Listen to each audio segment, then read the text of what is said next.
Yan, si Juvil, sir, paano po pag no experience po ba mag-work dapat apply? Anong work dapat apply? Pag wala ka pa experience, dati kasi when I first started out or applying for jobs, wala talaga ako experience sa online freelancing guys. Alam niyo naman doon sa mga videos ko, 'di ba? I was saying na wala talaga ako experience. Pero ang ginawa ko is nag-apply na talaga ako.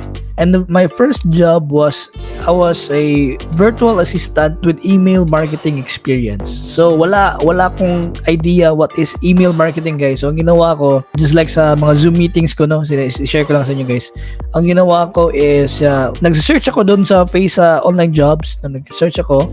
Nakita ko ang dami kasing post, virtual assistant with email marketing experience. So wala talaga akong background sa email marketing. So ang ginawa ko is nag-study ako about email marketing. So I went to Google, inintindi ko yun, email marketing, at saka pumunta rin ako sa YouTube. And then after a few days, ginawan ko siya ng resume, no? Na meron akong background experience about email marketing. Pero yun nga, nasa video ko rin doon na wala pa talaga actual experience, kundi ano lang siya, may knowledge na ko about email marketing. So I was applying for jobs. And then after 3 weeks guys, after 3 weeks pa ako na-hired talaga, no? I was applying sa Upwork, sa online jobs. Pero I got my first client after 3 weeks. 3 weeks talaga. Pero I was sending out like around 5 to 10 job applications per day per website. Yun talaga yung formula ko.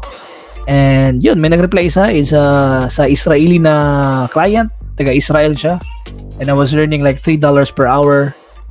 Maybe around working 6 hours, 3 hours a day. So, yun ang first ng client ko.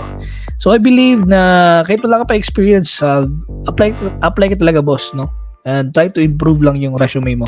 And talagang talunin mo sila sa job interview lang. Alright.